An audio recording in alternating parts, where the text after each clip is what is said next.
Pourquoi je me suis engagé dans l'éducation artistique au cinéma? Premièrement parce que je suis un cinéphile et que quand on est un cinéphile, on a envie de partager sa passion. Et c'était un terrain a priori privilégié pour pouvoir échanger, transmettre. Et puis d'autre part, j'ai moi-même eu des passeurs, des gens qui m'ont initié à cette passion du cinéma, et ils venaient de l'éducation populaire. Et j'ai probablement eu envie de poursuivre ce combat un peu militant pour un autre cinéma et une autre société. Ce qui compte le plus pour moi depuis que je collabore avec Languedoc-Roussillon Cinéma et dans le cadre du dispositif Lycéens au cinéma et dans le cadre de ces interventions, c'est d'une part le fait d'avoir pu échanger sur ma pratique professionnelle d'enseignant avec tous ces enseignants qui étaient engagés dans le dispositif, ce qui a contribué à me former. Et par ailleurs, c'est la satisfaction d'avoir vu tous ces lycéens adhérer à des films et à des projets artistiques vers lesquels ils ne seraient pas allés naturellement. Si je dois préciser ce que toutes ces interventions m'ont apporté encore dans le cadre de mon activité professionnelle d'enseignant-chercheur, la première, c'est que je pense que je ne serais jamais devenu enseignant-chercheur si je n'avais pas appris mon métier avec des lycéens, avec des collégiens et avec des enfants d'école primaire, et en contribuant aussi à la formation des enseignants dans le cadre des formations lycéens au cinéma. Ça a clairement modifié mon rapport aux élèves et aux étudiants. La deuxième, c'est que j'ai moi-même décidé de transmettre à l'université ce que c'était que d'éduquer au cinéma, et donc j'ai organisé des cours et des ateliers de sensibilisation à la transmission pour mes étudiants qui eux-mêmes aujourd'hui, et c'est une des dernières satisfactions, qui eux-mêmes aujourd'hui aspirent à devenir des passeurs, donc passent des concours d'enseignants et essayent d'introduire le cinéma dans leurs activités éducatives.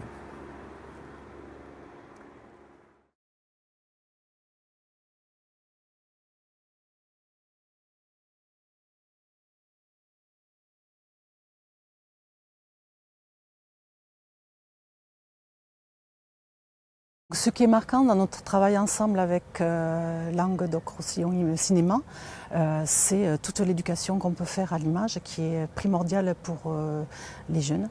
Dans la mesure où l'image, c'est quand même ce qui domine dans notre société, et il est important de réfléchir, de revenir, de voir ce qui est en jeu dans les films qui se font, et notamment dans les films auxquels ils ne sont pas habitués, c'est-à-dire les films d'art et d'essai. Ce qui est intéressant aussi, c'est de leur faire découvrir les métiers du cinéma, la complexité de ces métiers-là et la diversité.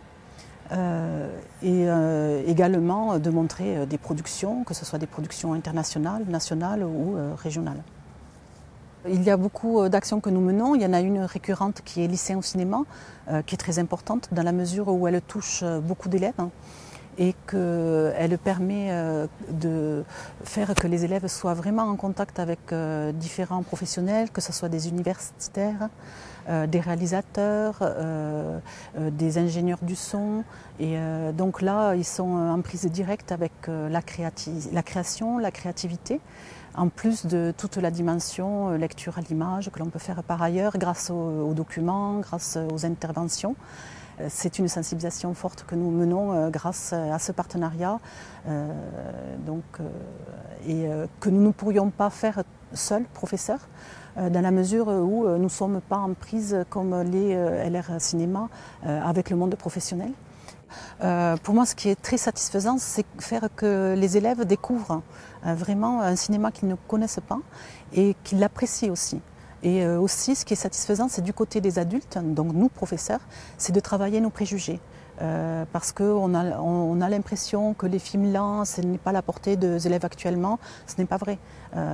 Quand ils sont bien menés comme c'est mené, quand l'opération est bien menée comme c'est mené dans le lycée en cinéma, ben, on s'aperçoit que les élèves peuvent tout à fait avoir accès à ce type de cinéma et l'apprécient aussi.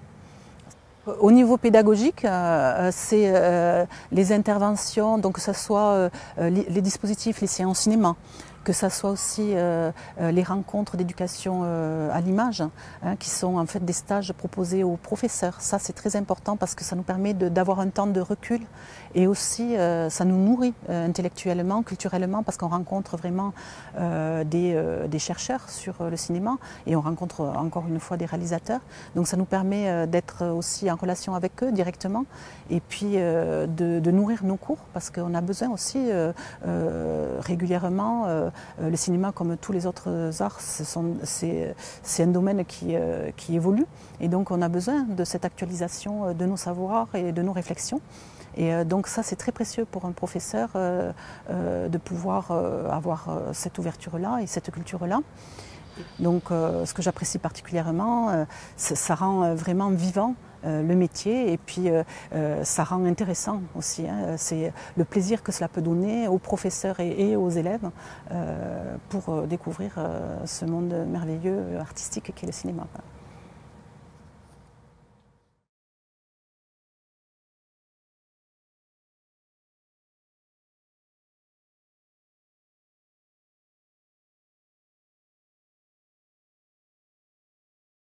Moi, je suis réalisateur et je travaille avec Languedoc-Roussillon Cinéma depuis presque le début, ça va faire une bonne dizaine d'années.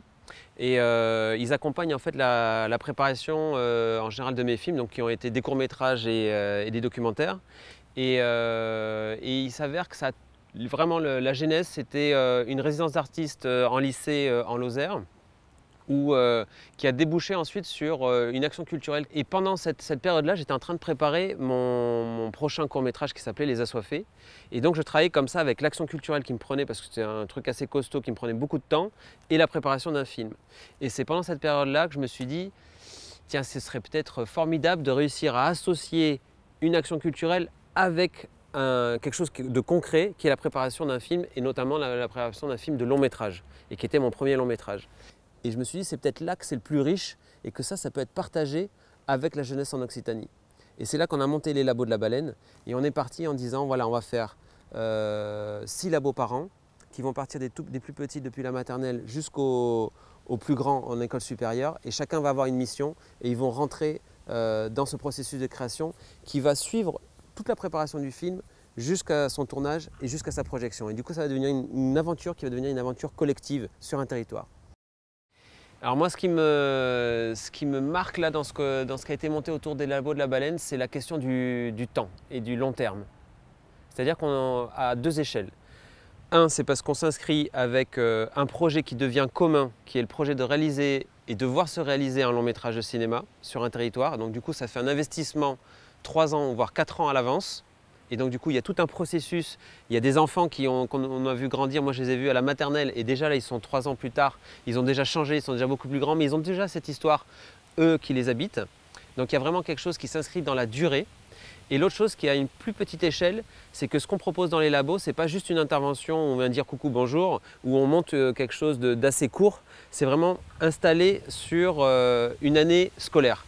C'est-à-dire qu'on est vraiment dans une pédagogie de projet. Et on propose d'intégrer de l'éducation à l'image et de l'éducation à l'environnement, parce que c'est la thématique du film, dans une pédagogie de projet, c'est-à-dire qui rentre dans les programmes aussi des enseignants et des programmes, que ce soit scolaires, au lycée, collège ou études supérieures. Donc moi, ce qui me paraît être fort, c'est ça. Et à l'intérieur de ça aussi, c'est qu'à chaque fois, on leur donne des missions, c'est-à-dire qu'ils ont un objectif à atteindre. C'est-à-dire qu'ils sont acteurs, ils ne sont pas passifs dans leur...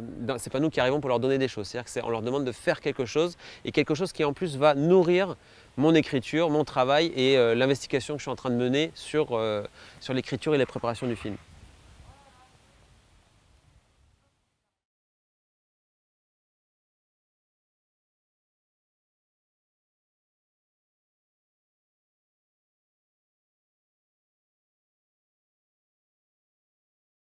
Alors, le Ciné Mistral est un cinéma art et essai classé jeune public.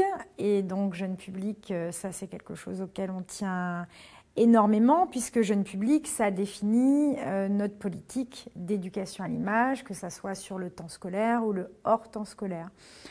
Sur le temps scolaire, on développe l'ensemble des dispositifs habituels d'éducation à l'image. Et sur le hors temps scolaire, différentes actions pour les tout petits jusqu'aux ados. Et notamment une action un petit peu emblématique pour nous et qu'on a menée pendant près de 10 ans. Cette action s'appelait les médiateurs du Ciné Mistral. Donc un groupe de jeunes plutôt collégiens, lycéens également, des jeunes qui s'intéressent au cinéma, spectateurs du Ciné Mistral, et qui ont découvert au fil des rencontres qu'on a organisées que le cinéma pouvait devenir une passion. À travers des soirées qu'on a organisées ensemble, des ateliers cinéma auxquels ils ont participé. Et ça, grâce au dispositif Passeurs d'images, présent dans la région Languedoc-Roussillon et initié par Languedoc-Roussillon Cinéma, coordonné par Languedoc-Roussillon Cinéma.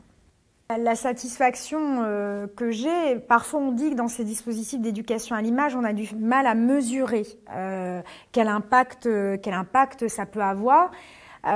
Moi, je pense que la mesure que j'ai, c'est la fréquentation de notre salle de cinéma aujourd'hui. C'est-à-dire que on a un cinéma qui a 149 fauteuils, donc c'est une petite capacité. Et aujourd'hui, on a atteint une fréquentation de 55 000 spectateurs. Pour la taille de ce cinéma, c'est un chiffre qui est énorme. Et on a démarré, il y avait 17 000 spectateurs. Donc, petit à petit, pour moi, c'est-à-dire ce travail de formation, et la chance que j'ai, c'est de m'occuper de ce cinéma depuis 15 ans. Donc, en 15 ans, vous voyez à la fois vieillir les gens, mais vous les voyez grandir aussi. Et de voir ces enfants qui, adolescents, jeunes adultes, reviennent dans votre cinéma, ou même s'ils sont partis bosser ailleurs pour les vacances, reviennent faire leur séance de cinéma au Ciné Mistral, c'est une satisfaction parce qu'effectivement ce cinéma il vit, il est rempli, les ateliers qu'on organise, il y a du monde, enfin voilà. Donc on peut dire que c'est une satisfaction à la fois quantitative et qualitative dans le relationnel qu'on a à nos spectateurs, quoi. Voilà. Alors mon souvenir, il s'appelle Mathieu Tellinos. Mathieu, c'est un jeune homme aujourd'hui, mais que j'ai connu qui devait être collégien, plutôt timide, qui s'est inscrit au groupe des médiateurs du Ciné Mistral et qui donc participait aux soirées, aux ateliers cinéma. Et puis un jour, il est parti. Et aujourd'hui, Mathieu, il travaille avec Christophe Honoré et il gère ses castings, voilà, de ses films. Donc, de voir le chemin de je suis petit, je fréquente un cinéma, à je réussis à faire partie du jury des jeunes du Festival de Cannes, à je travaille dans le cinéma et je vis de ma passion. Quel plus beau cadeau pour des gens comme nous qui sommes des passeurs, quoi. Voilà.